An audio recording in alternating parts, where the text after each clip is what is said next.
The late 16th century was a period of profound religious division in Europe. England, under Elizabeth I, was a Protestant nation, having broken from the Catholic Church under her father, Henry VIII. Elizabeth's rule faced continuous threats from Catholic factions, both within and outside England.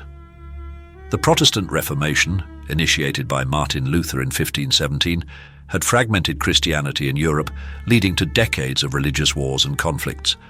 Mary, Queen of Scots, Elizabeth's cousin, was a Catholic with a strong claim to the English throne, making her the focal point of Catholic hopes to restore Catholicism in England. Mary's own life was marked by turmoil. She was forced to abdicate the Scottish throne in 1567, following a series of political crises, and fled to England in 1568, seeking protection from Elizabeth. Instead of the sanctuary she had hoped for, Mary found herself imprisoned. Her presence in England was a constant source of tension and a potential catalyst for rebellion among English Catholics. Mary's imprisonment did not deter her supporters. Catholic monarchs in Europe, notably King Philip II of Spain and the Pope, saw Mary as a legitimate Catholic sovereign who could restore the old faith in England. This international dimension added to the complexity and danger of her situation, as foreign powers actively sought to intervene in English affairs. The Babington Plot is named after Anthony Babington, a young Catholic nobleman who became the central figure in the conspiracy. Babington, motivated by religious zeal and personal ambition, sought to free Mary and restore her to the English throne. The plot, however, was orchestrated with the knowledge and manipulation of Sir Francis Walsingham, Elizabeth's astute spymaster. Walsingham had established an extensive spy network and was aware of Mary's communication with Catholic supporters. By intercepting and deciphering Mary's letters, he was able to monitor her plans and the activities of her supporters. Babington's letters to Mary detailed a complex plan to assassinate Elizabeth, incite a Catholic uprising, and install Mary as queen. Babington's correspondence revealed a network of conspirators, including John Ballard, a Jesuit priest who played a key role in rallying support for the plot among English Catholics. Babington's letters outlined a bold and audacious plan. The conspirators aimed to kill Elizabeth, free Mary from her imprisonment at Chartley Hall, and launch a Catholic rebellion with the support of foreign troops. The letters were written in a cipher which Babington believed would protect their contents from prying eyes. However, Walsingham had already infiltrated the network with double agents and had cracked the cipher.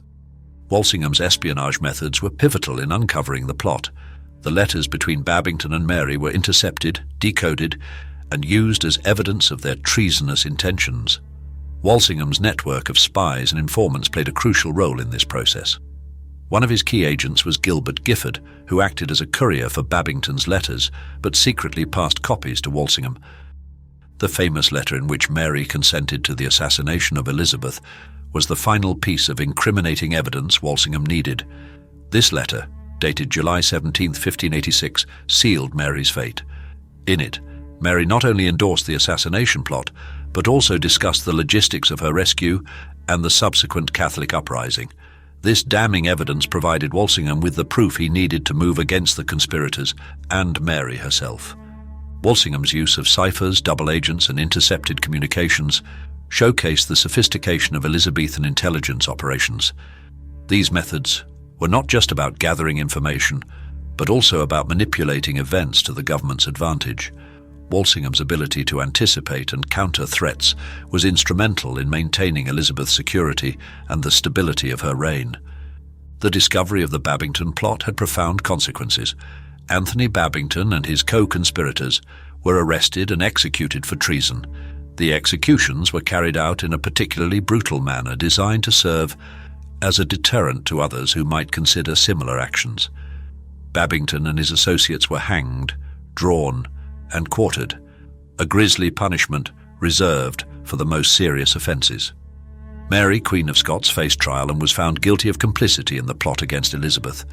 Despite Elizabeth's initial hesitation to execute a fellow sovereign, political pressure and the undeniable evidence of Mary's involvement led to her execution on February 8, 1587.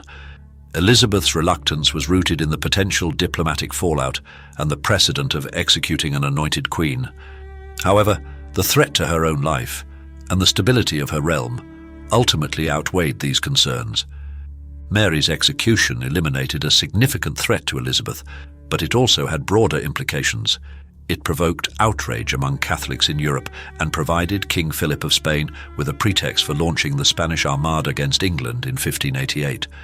Although the Armada was ultimately defeated, the event marked a significant escalation in the conflict between Protestant England and Catholic Europe.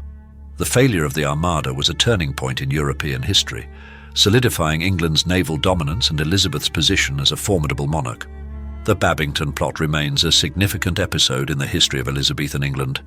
It underscored the persistent religious and political instability of the period and the lengths to which individuals and states would go to achieve their ends. The plot also highlighted the sophistication and effectiveness of Elizabethan intelligence operations under Walsingham, whose work laid the foundations for modern espionage. In retrospect, the Babington Plot illustrates the perils of dynastic and religious conflict in a time when loyalty to faith often superseded national allegiance. The involvement of foreign powers and the readiness of domestic conspirators to engage in regicide underscored the fragility of Elizabeth's position. It also serves as a reminder of the precariousness of Elizabeth's reign, which, despite its many successes, was continually under threat from both internal and external adversaries. The plot and its aftermath solidified Elizabeth's resolve and legitimacy, ultimately contributing to the enduring legacy of her rule as one of stability and cultural flourishing amidst a backdrop of potential chaos. The defeat of the Spanish Armada and the subsequent period of relative peace allowed England to embark on an era of exploration, cultural renaissance, and economic expansion. The Babington Plot was a defining moment in Elizabethan England. It highlighted the volatile mix of religious conflict, political intrigue, and international rivalry that characterized the period. The effective counter-espionage measures employed by Walsingham and the ultimate failure of the plot demonstrated the resilience of Elizabeth's government in the face of significant threats. The plot's exposure and the subsequent events also reinforced the centralization of royal authority and the importance of intelligence in statecraft, lessons that would resonate throughout English history.